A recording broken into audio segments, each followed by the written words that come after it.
falaremos um pouco sobre o sistema digestório. Vocês sabem qual é a função desse sistema? O sistema digestório tem como principal função fragmentar o alimento em porções menores para que os nutrientes possam ser absorvidos pelo organismo. Para alcançar essa absorção, o sistema usa 4 processos básicos: a digestão, a absorção, a secreção e a motilidade. E quais são os componentes desse sistema, vocês sabem? Os componentes do sistema digestório são a boca, a faringe, o esôfago, o estômago, o intestino delgado, o intestino grosso, o reto e o ânus. Ele também é composto pelas glândulas anexas, que são compostas pelas glândulas salivares, pelo pâncreas, pelo fígado e pela vesícula biliar. Essas estruturas formam um tubo contínuo que se inicia na boca e termina no ânus. E como funciona esse sistema? Vamos entender um pouco sobre o processo da digestão e como o alimento percorre o trato gastrointestinal. O sistema digestório inicia na cavidade oral, que serve como reservatório inicial para os alimentos.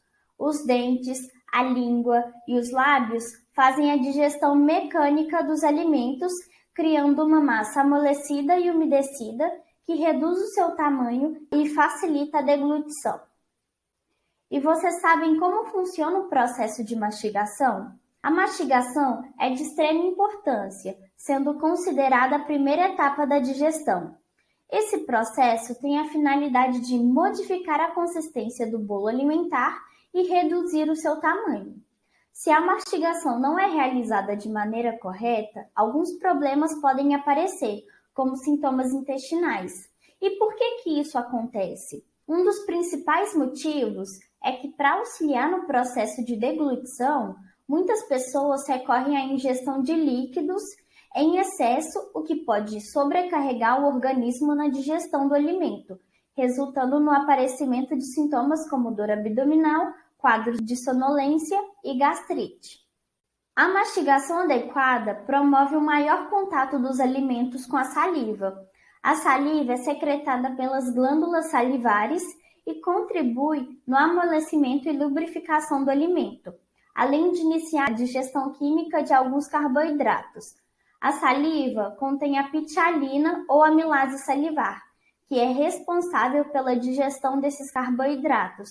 Exemplos de alimentos ricos em carboidratos são o arroz, o macarrão, o pão e raízes como mandioca e batata. As glândulas salivares podem ser divididas em 2 grupos, as maiores e as menores. Na imagem, nós conseguimos ver as 3 glândulas que representam o grupo das maiores: a glândula parótida, a glândula sublingual e a glândula submandibular. Depois de engolido, o alimento passa pela faringe, estrutura comum ao sistema digestório e respiratório, e chega ao esôfago. O esôfago é um tubo muscular estreito no qual o alimento é empurrado por movimentos peristálticos, movimentos de contração e relaxamento, até o estômago. Nessa animação, nós conseguimos ver os movimentos de contração e relaxamento que o esôfago faz, empurrando o bolo alimentar em roxo em direção ao estômago. O estômago é uma espécie de recipiente que vai armazenar toda a comida ingerida, misturando o alimento com ácido e enzimas para criar o quimo. A capacidade gástrica é variável. Quer saber mais? Visite nosso Instagram, @umavisitaaucorpohumano. Lá nós temos posts abordando o sistema digestório e a capacidade gástrica. Retornando ao conteúdo, o quimo corresponde à mistura do bolo alimentar com o suco gástrico, uma substância ácida produzida pelo próprio estômago. Nem todas as enzimas necessárias para a digestão dos alimentos estão presentes nesse órgão. Então, as partes e substâncias que não podem ser digeridas no estômago são direcionadas para o intestino delgado, como mostra a animação. O intestino delgado é a parte mais longa do trato digestivo, possuindo de 6 a 7 metros de comprimento, e sua estrutura é adaptada à sua função. Além do comprimento, ele possui pregas circulares, vilosidades e microvilosidades, que aumentam a sua superfície de contato necessária para a absorção. Ele é dividido em 3 partes: o duodeno, o jejuno e o íleo. Na porção inicial do intestino delgado, o duodeno, que na figura está destacado em rosa, é onde ocorre a maior parte da digestão. Nessa porção do intestino são liberadas as secreções pancreática, enteral e biliar. Tais secreções contêm enzimas para digerir todos os 3 principais grupos de alimentos: as proteínas, os carboidratos e as gorduras, e contém também emulsificantes, que são substâncias que dividem as partículas grandes de gordura em partículas menores. Isso ocorre para que o restante dos nutrientes seja degradado e absorvido nas porções seguintes do intestino.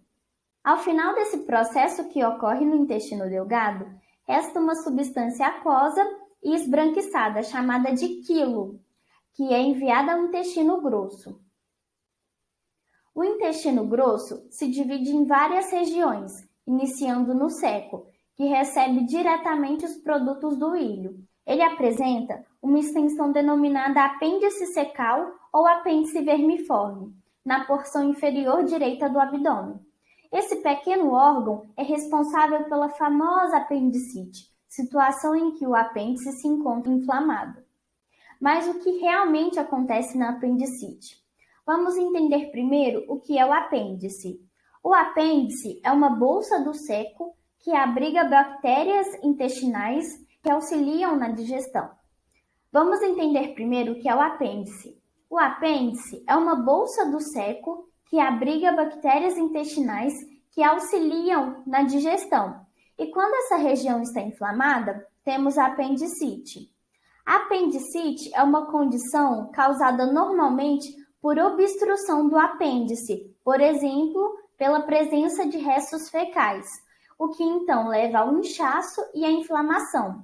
As bactérias ali presentes se proliferam e podem evoluir para infecções. Quais são os sintomas da apendicite, então? Ela pode ser acompanhada de náuseas, vômitos e dor intensa na região inferior direita do abdômen.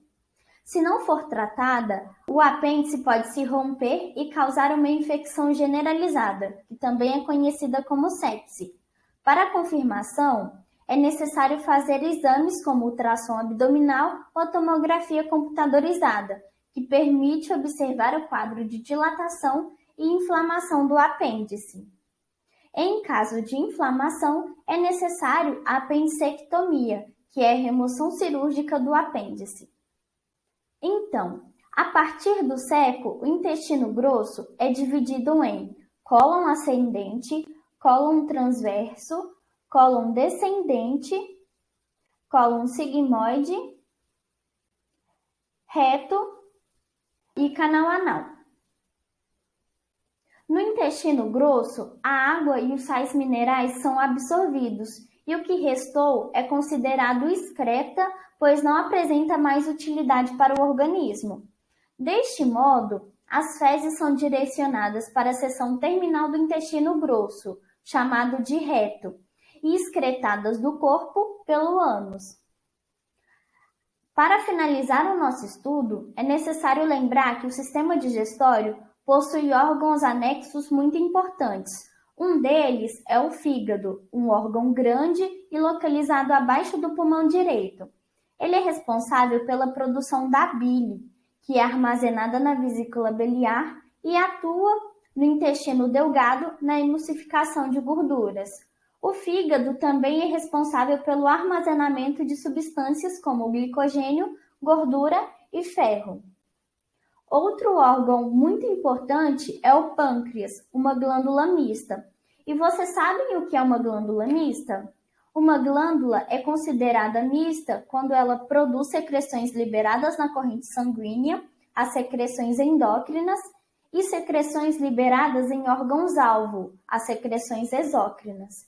Então, o pâncreas, na sua porção endócrina, produz hormônios como a insulina e o glucagon, e na sua porção exócrina, produz o suco pancreático, que é lançado no intestino delgado, tornando-o mais alcalino, a fim de possibilitar o processo de digestão.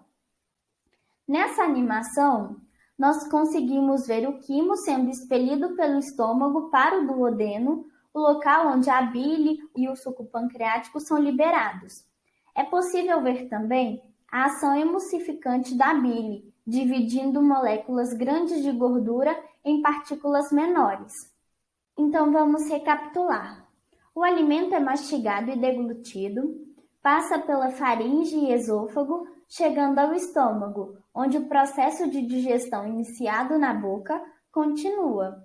Depois, o alimento é enviado ao intestino delgado, a maior parte do trato digestivo, onde recebe as secreções pancreática, produzida no pâncreas, biliar, produzida no fígado e armazenada na vesícula biliar, e enteral, produzida no próprio intestino, para que os alimentos sejam absorvidos nas porções posteriores.